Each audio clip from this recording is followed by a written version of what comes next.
Hey everybody, this is Alchemisted, and this is going to be a quick little audio log to catch you up with some of the things that are going to be happening with Star Trek Online, as well as why the footage, as well as why it's taken so long to make the next episode of Rise of the Red Shirt in Star Trek Online. Yeah.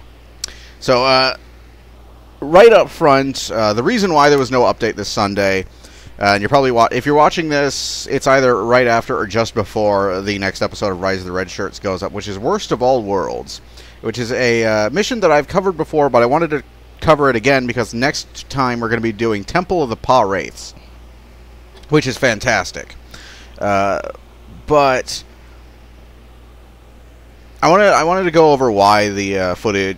Yeah, I'm a little tongue-tied right now. I'm still tongue-tied.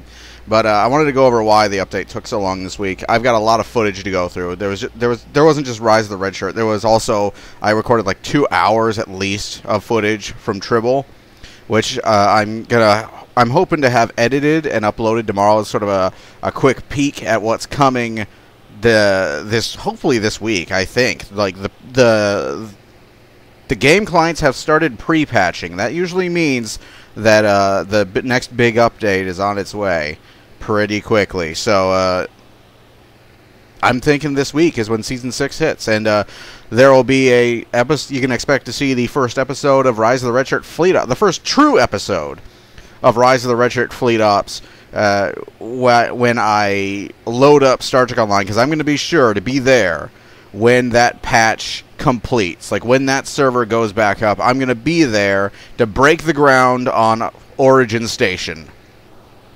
So you're going to see that next Sunday. Also, you're going to see the next episode of Rise of the Red Shirt next Sunday, and I also have 2 hours at least of footage of Metroid Prime to edit and render.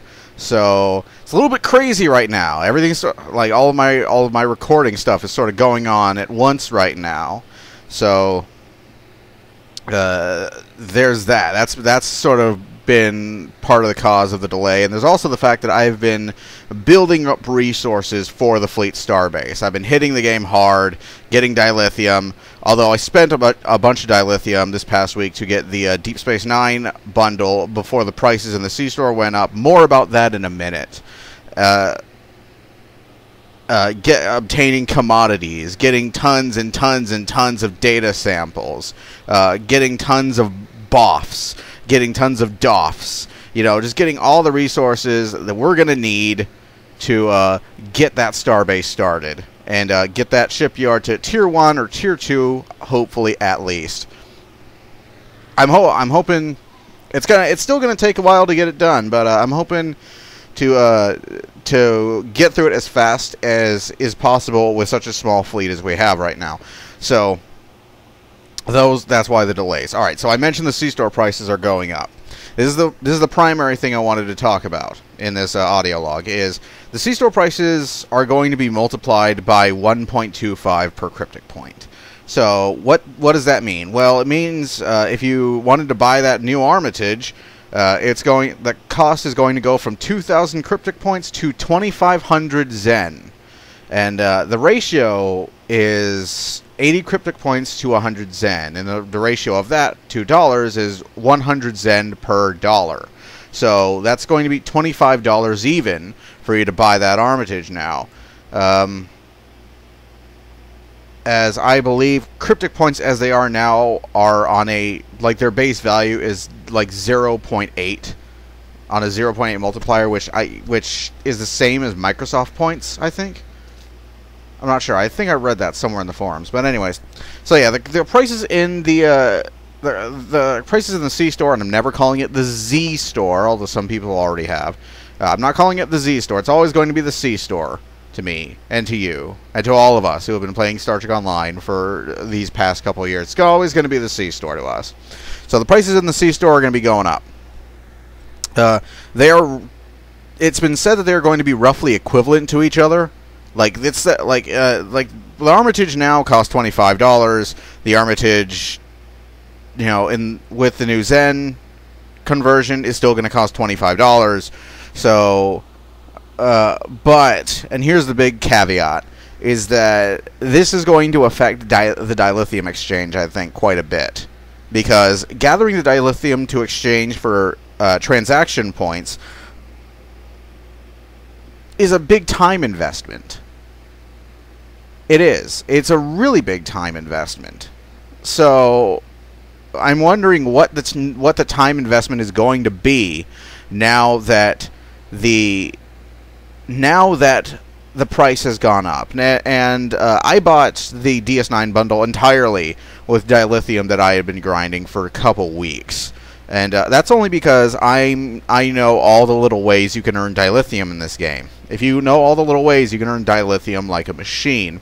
And that's also one of the reasons why I wasn't too distressed about parting with all that refined dilithium to buy the Deep Space Nine bundle, because I've been earning the percentage of dilithium per day that I bring in is much more than the percentage, than the 8,000 that is the daily limit of the dilithium that you can refine. So I've got a really respectable pile of unrefined dilithium that I felt better about spending my refined dilithium on something I had really wanted in the C-Store since it came out in February. And also because I didn't see the Deep Space Nine bundle on Tribble. So I'm unsure if the Deep Space Nine bundle is going to still be there after this conversion. I imagine it will be, but since the price is going up, it may be expedient, it may be prudent for those of you who wanted it for quite some time to buy it as soon as you can before before Thursday, rather, before the prices go up, before that update hits Tribble, because everything is going to be Zen from that point forward. Now, the good news is, previously they had patched the dilithium exchange on Tribble so that the minimum and maximum range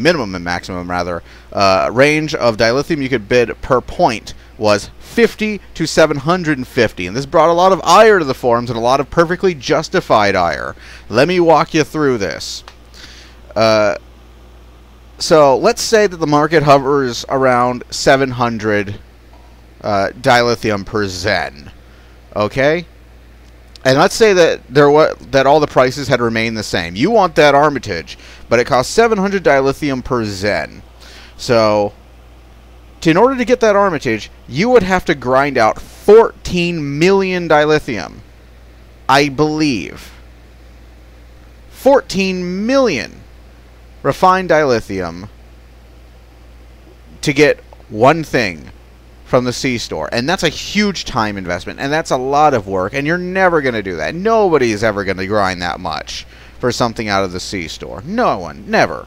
So, the good news that's coming out of all this is that when that update hits holodeck, the range is still going to be adjusted, but so that the bottom, the minimum is lower. So you have 25 to 500 as your range. And I think that must be in response not only to all the fan complaints on the forums about how ridiculous that 750 range would be, but also in response to the fact that the dilithium market has been stagnating on that 340 to 350 exchange rate since the release of the Odyssey months ago. It's just been sitting there, and it's just been doing nothing, basically. It's been doing nothing. Like, a bunch of people who have crap loads of dilithium and crap loads of C-Store points are just sort of sitting there, sitting on top of them, keeping the exchange rate up,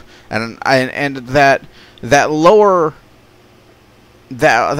range has to, in part, be in response to that. Try and give the dilithium market a nice little kick, and I hope it works. I hope that the dilithium market calms down, especially since using Starbases is going to take up so much dilithium. And it is. As much dilithium as you thought it was going to take before, it's going to take a lot more, because it is 10,000 to 35,000 per assignment. 10,000 to 30,000 refined dilithium per assignment. So, yeah, you're going to want to...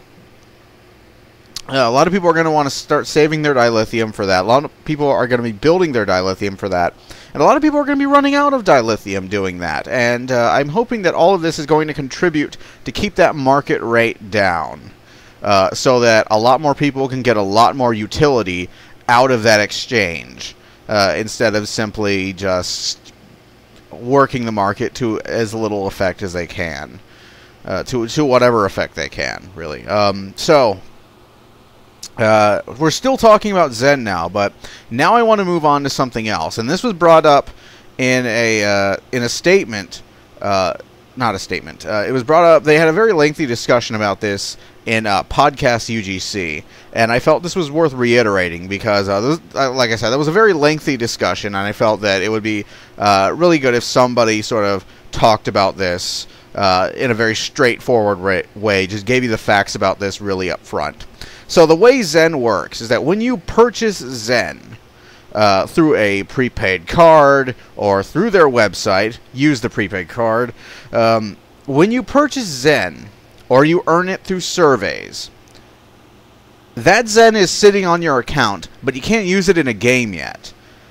You have to select the amount of, you have to select a game, select a server of that game, and then select the amount of Zen you want to transfer, and then you send that Zen to that game. Why am I bringing this up? Well, because the amount of Zen that is transferred to a specific game is what is shown as the revenue for that game. For example, if you just have Zen sitting on your account, but you haven't bound it to any game, it's just sitting there. Those games don't show that profit. So the reason I'm saying this is because Star Trek Online is now in direct competition with all the other Perfect World games, because they're now all competing for your Zen. And you can buy as much Zen as you want, but unless you transfer that Zen to Star Trek Online manually, it's not going to show that you have that Zen, or it's not going. The Star Trek Online is not going to show the profits from that Zen. So the reason why I'm saying this is because if you want to support Star Trek Online, if you're one of those players, one of the many players who has been playing Star Trek Online for years, if you played it through the Year of Hell, if you played it, if this is the only Perfect World game you enjoy, like most players of Star Trek Online, we couldn't be less interested in anything else Perfect World has. We're here to play. We're here for Star Trek. We're here to play in that universe that we love so much. So if you want to support the game, if you want to support Star Trek Online, you can't just buy Zen. You have to bind that Zen to Star Trek Online, so that when Cryptic shows their quarterly results, they can put up, and your percentage of Zen will be shown there. You know, that you'll be added to the percentage of all the other players, and Cryptic will be able to show them like, hey, we're earning a profit. So if you wanna support Star Trek Online, that's what you have to do. Is you have to the moment you buy that Zen, you have to go to your Zen wallet, and you have to select a game to transfer it to, Star Trek Online, select the server, which will always only be holodeck, and then select the amount you want to transfer, and then hit the transfer button, and then Star Trek Online will show profits from your purchase of Zen. So if you want, that's how it works. If it sounds like it's back-ass words, that's because it is.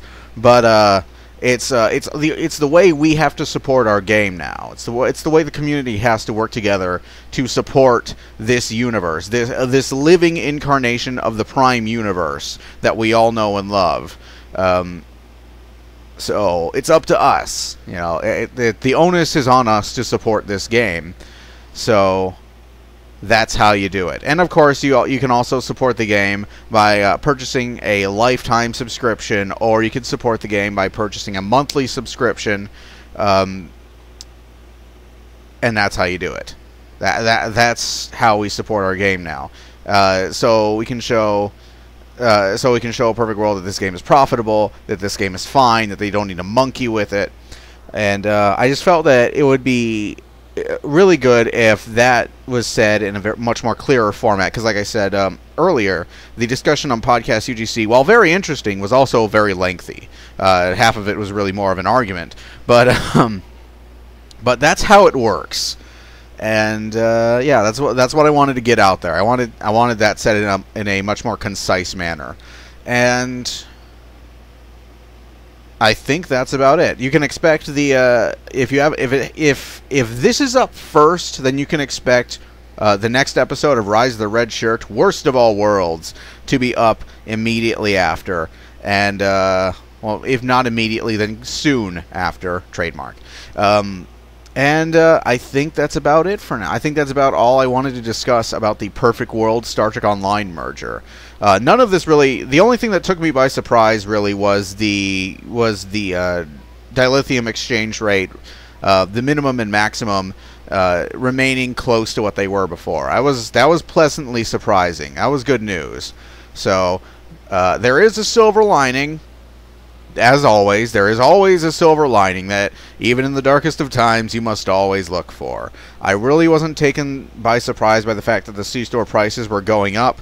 I listened to Priority One, and they were interviewing Al Rivera, and he was talking about the fleet ships, and he was saying that the blueprints that you have to buy from the C-Store to complete the fleet starships, like the fleet exploration cruiser that I'm so getting, to complete those fleet ships, the blueprint that you buy, it was going to cost significantly less than the ship itself. And the moment he said that, he just said it would cost significantly less. He didn't give any exacting amounts whatsoever. He didn't give any comparisons to anything else. So the moment he said that, it immediately clicked on my head. C-Store prices are going up. So, because that seemed like a bit of spin. And I'm not accusing Al Rivera of spin, but that's what my mind sort of snapped to, is like, he says it's going to be significantly less, but he's not giving any specific value range or any comparison to anything else that's in the C-Store. So the prices in the C-Store are probably going up, because significantly less can mean anything. Maybe that's a bit of insane troll logic. You can feel free to call me out on that if it is. But that's kind of like where my mind clicked. So, Worst of All Worlds is already rendered. I'm going to render this, and I'm going to edit and render this, and then I'm going to upload it.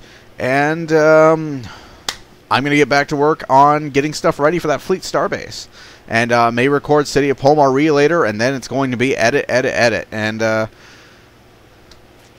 yeah, hopefully I'll see you guys tomorrow with the triple test footage, co-starring Mveculus, who kind of just happened to be there, who's a member of our little fleet, who's just there, so I had him tag along. We did a bunch of the Fleet Starbase stuff. I didn't manage to get into Starbase Incursion because people were too busy queuing for stuff that's on the holodeck server, not the stuff they should be testing on the test server.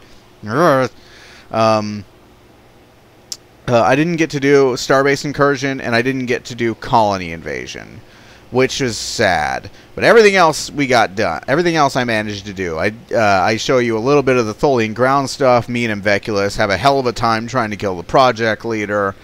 The Starbase Fleet Alert, Starbase Fleet Action, the Blockade, that sort of stuff. We got it down, and that's the stuff I wanted to see anyways. That's all the stuff that I wanted to see, that I wanted to check out. So, excuse me, that'll be there. All of that's going to be there. But until then, I will see you guys later. So, later.